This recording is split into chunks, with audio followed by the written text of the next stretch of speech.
Welcome to Ballet Bites. We're diving deep into ballet's remarkable journey, from its glittering royal origins to its modern-day reinventions.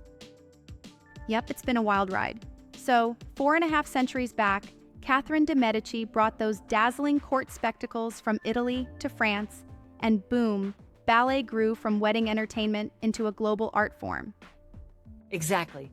And today we're leaping into four hot debates shaking up the studios and boardrooms. Our first big question is ballet finally embracing true inclusivity? Oh, absolutely, that's a huge one. Just think about it. People magazine just reported not too long ago that Misty Copeland is set to give her farewell performance this October after a groundbreaking 25-year run, which, by the way, completely redefined who gets to headline Swan Lake. Right. And yet, Misty herself says that her work is only beginning. It's like, even as one door closes, Totally.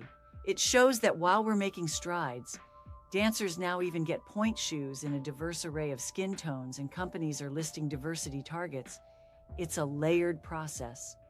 Some regional troupes, for instance, still dye shoes by hand, and, casting in productions like La Bayadere sometimes falls back on stereotypes. yeah, that's a clear contrast. And with social media acting as this ultra-fast feedback loop, any misstep becomes public instantly, pushing companies to adapt quicker than ever. Right, it's like the ballet world is mirroring the evolution of power dynamics. Remember how Louis XIV danced to affirm absolute monarchy? Now dancers are challenging those very hierarchies on stage. It's beautifully ironic, isn't it? The very art that once solidified royal power is now a platform for questioning it. Moving on, our second question is a real mind-bender. Will artificial intelligence soon be choreographing your next nutcracker? That is fascinating. AI stepping onto the stage, talk about merging art with high tech. Yeah. According to The Guardian back in late October 2024, choreographers like Aoi Nakamura have premiered something called Lilith Aeon, an AI-driven show where, get this, the algorithm responds in real time to audience movement. That's like having a live digital dance partner? Right. But there's also this new study in Dance Research Journal suggesting that AI can, extend human imagination rather than replace it. Exactly. It's not about a takeover. It's more like having Balanchine's ghostwriter on call, collaborating rather than dictating. Though studios are all for generating rehearsal videos overnight, many dancers are worried about royalties if these algorithms start remixing their moves endlessly. True, the line between collaboration and overreach is a bit fuzzy. And that tension really sparks debate. Can we truly balance innovation with protecting the artistry and livelihood of dancers? For sure. Now let's tap into a more somber topic. How is ballet addressing the mental health crisis within its ranks? That's a pressing concern. Studies, like one in BMC Psychology from a couple of months back, found that nearly 60% of professionals link ballet culture to issues like disordered eating and performance anxiety, even sexual violence trauma. Exactly. And studios are beginning to act. American Ballet Theatre, for example, piloted a no weigh-ins policy earlier this spring, while Paris Opera Ballet now provides confidential counseling by default. Yeah, it's a significant shift, where classes now start with a breathing check-in instead of just pliés. I do wonder, though, while these changes safeguard mental health, could they possibly dilute that relentless pursuit of perfection traditionally celebrated in ballet? That's a fair challenge, but really it's more about rebalancing.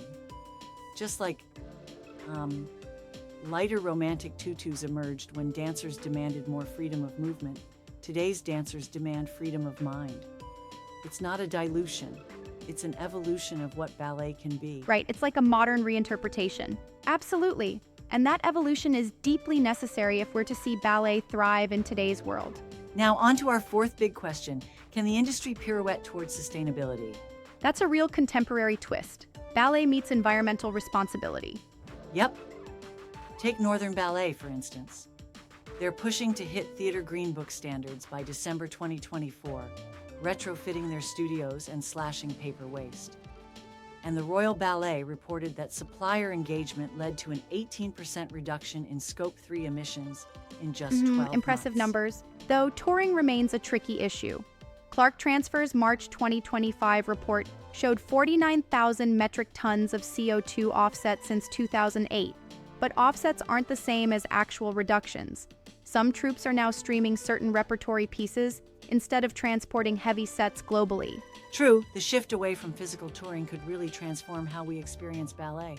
Think about it. The 17th century proscenium once separated you from the performance, and now live streams are collapsing that distance while also saving jet fuel. I like that, merging connectivity with sustainability. It almost feels like the industry is choreographing its own eco-friendly future. Definitely. When you piece it all together, diversity, technology, mental wellness, sustainability, it's clear that ballet is not just about preserving tradition, but about rewriting its Yeah, very and it's so rulebook. exciting to see that ongoing transformation. I mean, ballet once dazzled kings and queens, and today it belongs to everyone, questioning power, pushing creative boundaries, and yes, even saving the planet.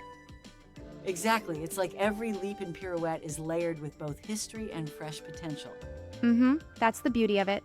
You know, I wonder, is all this rapid innovation at risk of erasing some of the classical charm that defines ballet? It's a bit of a balancing act, isn't it? I see that concern, but really it's about adaptation. While things change, it's like a ballet itself, blending structured technique with spontaneous creativity. The core discipline remains, but it's now integrated with new layers like mental wellness and environmental care. Exactly, because preserving art isn't about freezing it in time. It's about letting it evolve. Right, and that's what makes ballet such an enduring masterpiece. Its ability to remain both timeless and timely. And speaking of evolving, these debates really highlight the dynamic nature of ballet today. We're seeing a tradition that was once the epitome of exclusivity become, well, inclusive and innovative in so many ways. Absolutely, it's like a renaissance on stage. Every discussion, from inclusivity and AI collaboration to mental health and sustainability, holds a mirror to both the beauty of ballet's heritage and the promise of its future. Exactly. And as we keep watching Copeland's farewell, testing AI beta apps for choreography, tracking improved wellness programs, and monitoring those carbon ledgers, we see a dance in constant motion. It's exhilarating to see that balance. Here's to a future that honors every graceful turn and bold leap, one where the art form evolves to embrace every new challenge and possibility. Right. And to everyone tuning in, keep sharing your thoughts, asking the tough questions, and celebrating the mix of history and innovation that makes ballet wondrous. Thanks for joining us on Ballet Bites. Let's keep this conversation alive. Like, subscribe, and comment with your insights. Till next time, keep dancing through life.